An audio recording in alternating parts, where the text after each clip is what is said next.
Hi everyone, welcome back to my channel. So today I want to teach you guys a few Anishinaabe words.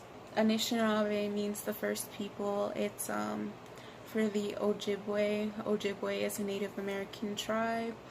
And I just want to teach you guys some anishinaabemowin, which means the first people's language. This video will be for the people who want to learn the Ojibwe language or are interested in like the Ojibwe people. I just wanted to make this video for the people who maybe can't make it to their language class on the reservation, or you guys don't even have like a language class on your reservation, so you want to get to know the language, get a feel for it. I'm not like a fluent Anishinaabemowin speaker, but I do know quite a few words, so that if I was to hear someone speak in Anishinaabe, I'd be able to like listen and get a feel for what they're talking about, but I may miss like a few parts of what they're saying. I can't form full sentences, but I know quite a few Anishinaabe words, so I wanted to share my knowledge with you guys because our language is very important to our culture, and not a lot of people know our language, and so I just want to teach you guys that. I want to teach you guys what I know. So today we're gonna go over action words. You're gonna see me look over here a lot because I have my notebook on my dresser. I keep track of like all the action words that I'm like saying, so everything flows nicely for you guys in the video. Okay, so I'm gonna repeat these words a few times so you guys can get the feel for like how you say it, and you can also like repeat it with me in the video if you want. So the first action word is minikwen. Minikwen means to drink. So minikwen. The second word I wanted to teach you guys is wow, no pun intended. Kinomage. Kinomage means to teach. Kinomage. And then the third word is jiibaakwen. Jiibaakwen. Jiibaakwen means to cook. Number 4, bamipto. Bamipto means to run. Bamipto. Number 5, bamase. Bamase means to walk. Bamase. Number 6, aakozin. Aakozin means to be sick. Number 7, giigidon. Giigidon means to speak. Giigidon. Number 8, nabaa. Nabaa means to sleep. Nabaa. Number 9, maadibaa. Maadibaa means to sit. Maadibaa.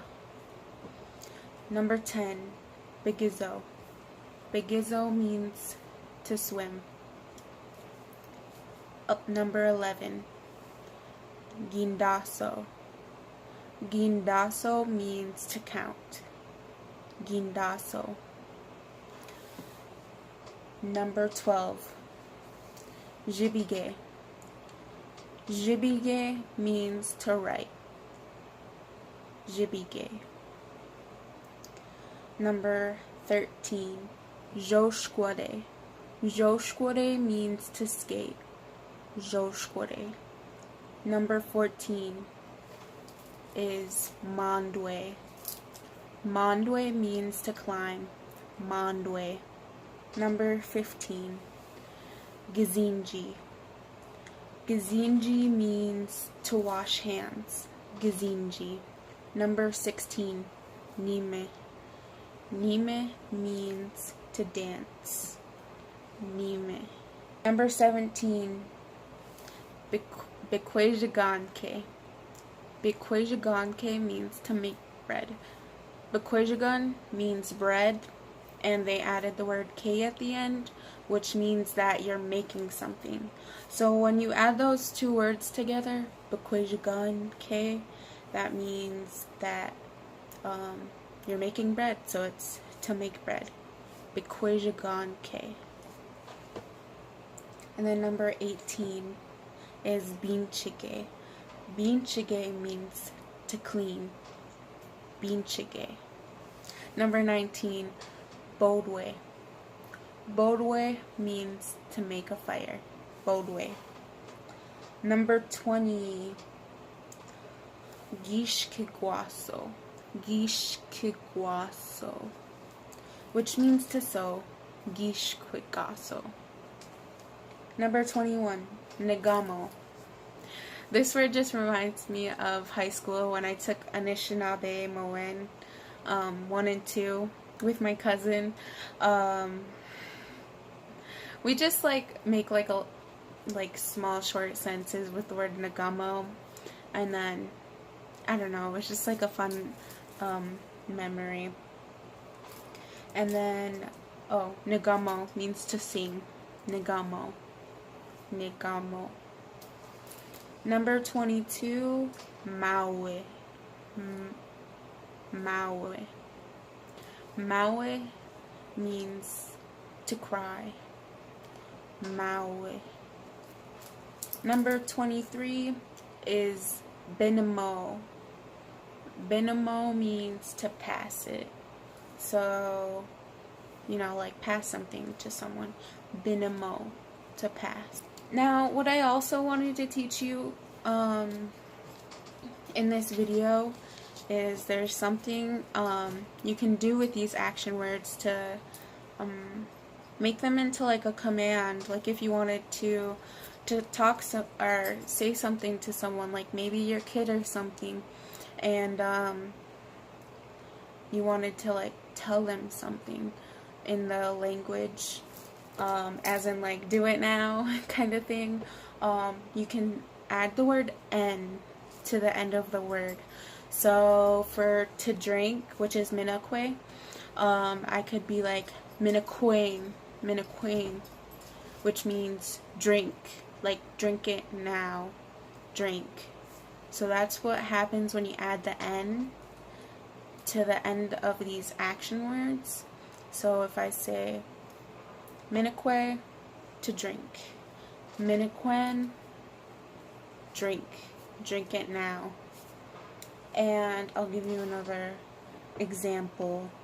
Another example, we used this at the Head Start that I worked at, because we were trying to include the language with the kids and teach them it at a young age. One of the words that we would teach them and tell them to do is bzindin, wash your hands.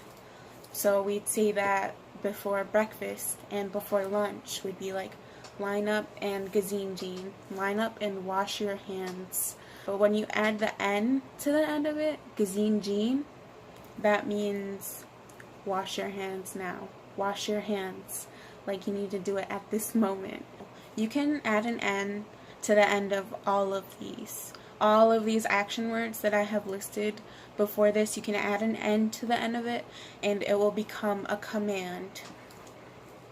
You will hear like a few variations because there is different Ojibwe dialect in different areas of the USA. So if you hear someone talking, it could be a little different than how you hear it in this video, but that's just because here in Michigan it's a different dialect than say maybe Minnesota with the Ojibwe people over there, or in Canada. It'll sound different, but it'll sound very similar, just a few different variations. I just wanted to let you guys know that. I'm just gonna go through the list and add the N to the end of all of the words so you guys can get a feel for it and hear what it's supposed to sound like. So minikwen, drink. Kinomagan, teach. Jiibaakwen, cook. Bamipton, run. Bamasen, walk. This one doesn't really make sense to me. You wouldn't want to like tell anyone like be sick, like aakozin. So that it just doesn't sound like right. But anyways, that's how you would say it. And then giigidon, speak. Naban, sleep. So like if your kids are like running around wild and you want them to go to bed, you can just tell them naban, sleep. Like you need to go to bed. And then maadibaa, to sit, sounds a little different from like the command. It's maadibin. So like the A's are gone in that word rather than maadibaan. It's maadibin. But I guess that just goes with like different dialects everywhere. You might hear someone say maadibaan, but we say it over here maadibin in Michigan. And then bikwezhiganken, swim now. Giindaason, count. Like if you have a little kid who's learning their numbers, you could go up to them and be like giindaason, count, and they will count for you. And zhibiigen, write right now, write this letter for me, zhibiigen. And then the next one is giigidon, skate. Like what this N really does is it emphasizes how you want them to do it. Like you want them to do it like right now. They have to get it done right now. They have to do this action right now. So giigidon, skate right now. Maandwen, climb, like climb right now kind of thing. Giindaason, we went over that. Wash your hands. Niimin, dance. Bikwezhiganken, make bread right now. Like your grandma's about to make some fry bread, you could just say bikwezhiganken, make bread now, make bread, like you want it done right now. Bzingwaabik, clean. You can say this to your kids also, or to anyone else in the household that you want to clean. You could say bzingwaabik, you want them to clean right now, bzingwaabik. Then boodwen, to make a fire right now. So it'd be like boodwen, make the fire right now. And then gishkigwaason, so right now. So niimin, sing. Mowin, well, you wouldn't really tell anyone to like cry, like go cry right now, so that doesn't really make sense, but that's how you would say it, is maadwen, cry. Binimoon means pass it right now. When I worked at the early Head Start, that's what we'd tell the kids. We'd have this anishinaabemowin instructor come in, and she'd have this stuffy, like I don't know what you would want to call it, like a squishy fake apple, you know, it has stuffing in it and everything. It's kind of like a teddy bear, but it's like food. So I don't know what you call it, stuffed fake food that kids play with, you know. But anyways, she'd like pass that to each kid. And it's kind of like a talking feather. Like when you get this, what did she use? I think she used, sometimes she'd use the grapes, fake grapes, or she'd use it like the fake apple, and she'd have the kids pass it, and when they'd get that fruit, they were the ones who get to talk. So like if the kid wasn't passing the fruit at the moment, she'd be like, binimoon, pass it to your neighbor, binimoon. Okay, so those are all the action words that I have that I turned into commands for you. I also have some extra commands. I don't really know how to say them just as action words, so I have them on a separate page as extra commands to talk to you guys about. So the first one is giibaakwen, close it, giibaakwan. Aatebin, turn it off. And this is the version for animate objects. Now that can get kind of confusing talking about animate and inanimate objects. Animate objects are things that move or have movement in them. So it could be your clock that you're talking about, like turn off your clock. That would be for aatebin. Your clock is considered an animate object because it moves. And then the one for inanimate objects is aatebin. Aatebin is also turn it off, but it's for inanimate objects. Now an inanimate animate object is for something that doesn't move, something that doesn't have life in it. So you may be thinking about, like, I don't know, I'm trying to think of some examples, but I can't really come up with some right now. So if I come up with an inanimate object for aatebin, turned it off, I'll list it in the description for you guys so you can look at it and like really understand for like what kind of objects aatebin is for. So aatebin means turn it off, and it's for inanimate objects, and aatebin is turn it off for animate objects.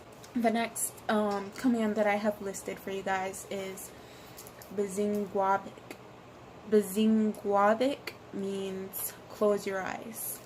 So maybe you're like trying to sing to your kid and to go to bed, like you're singing that to them or telling them a good night story.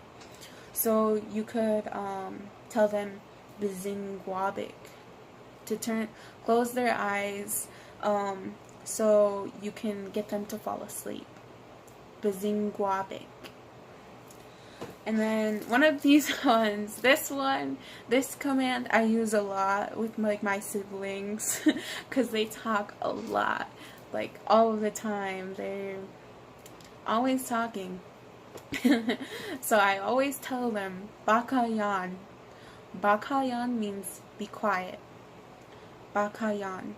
So that's one of my favorite commands to tell my siblings is baakaayanh because they're really noisy and it's just something to tell them, you know, and it's in the language. So it feels nice to say this, you know, because it's in the language, and I don't know why, but there's just something, speaking the language really does like make you feel good, even if it's just something small. It really does something to like, I guess, your spirit, and it just really makes you feel good for speaking it. And our last command that I have listed here is bzindin. This is also one of my favorite ones to tell my siblings. Like if we're out and there's a speaker talking or something, I say bzindin, which means listen. Like you need to listen to this right now. Bzindin. That's all of the commands, all of the action words and the commands that I have to teach you guys. There are probably a lot more action words and commands that there are out there, but these are the ones that I know. And if you are trying to learn the language, you can write these words down and just read over them, practice saying them, rewatch my videos and listen to how I say it, and it would really help you, you know. That's how I learned in high school, was just reading them over and speaking them out loud so that I could really remember what they mean. Thank you guys for watching, and I hope that this video was really informative for you guys, and I really hope that you guys liked it. Why it's so nice to learn the language and to speak it is because of the trauma that we have gone through as Native American people. We've gone through genocide, and there's a lot of things that my ancestors have gone through that is really hard, and the reason why a lot of Native Americans don't know their language is because there's the residential school era, and the residential school era is when there was residential schools for Native American kids. And I'm sorry if I sound a little emotional when I'm talking about this, but it just really hits home when I start talking about this, because it's just kind of sad that, like, not all of us know our language because of what happened, and what happened in these residential schools and these boarding schools and even adoption places that were run or facilitated by nuns, is that these Native American children would get taken from their family, literally taken without any say in what happens to their child. And these Native American children were taken to these residential schools or boarding schools, and they were stripped of their culture, completely stripped. If one of the kids even tried speaking their language, they would get punished for it. And I don't mean lightly punished, like they would get severely punished. They'd get hit, a lot of things. And even arriving at these boarding schools and residential schools, right off the bat, they chopped off all of the Native American kids' hair, and hair is really a very special and spiritual thing to us as Native American people. That's why a lot of Native American people now don't even know their language, because their grandparents and great-grandparents were taken to these residential schools or boarding schools, and they were stripped of their language. They were punished for speaking it, and that's how we forgot our language, was because we were like colonized. And it's just upsetting, because then by the time those kids get out of there, they don't know what their native name was. Or maybe they do, but they're just so scared and traumatized to even say what their Native American name was after going through that. Because when they would go to boarding schools and residential schools, they were given new names, American names. They were not allowed to call each other by their Native American names. Anything to do with the Native American culture, they were not allowed to do at boarding schools and residential schools. So that's why when you see like a Native American who doesn't really know their culture well, is most likely because of that. Because their grandparents and great-grandparents went through that and lost their language through the process, and also their culture. So sorry for talking about that and making the video even longer, but that's just a little information. If you guys want me to talk in more depth about it, about the residential or boarding school era, I can for you guys, just to educate you guys on that if you want. But if you're still watching this after me talking about Anishinaabe-mowin, thank you for giving me your time and being so interested in this video if you did get this far. And if you liked it, please like it and also subscribe. I will also be doing some more Anishinaabe-mowin oriented videos. I'm not sure what my next one will be. Maybe I'll do numbers, so I'll count like in Anishinaabe-mowin for you guys, so you guys can also practice that. So thank you for watching, and I hope you guys have a really nice day or night whenever you're watching this. And I also want to apologize if I look kind of crusty right now, because I didn't really know what to do with my hair in this video, so I kind of just put it up. I was just like, whatever, I'm just gonna wear it up. I don't really feel like wearing it down because I look crazier with it down right now. So anyways, thank you guys for watching.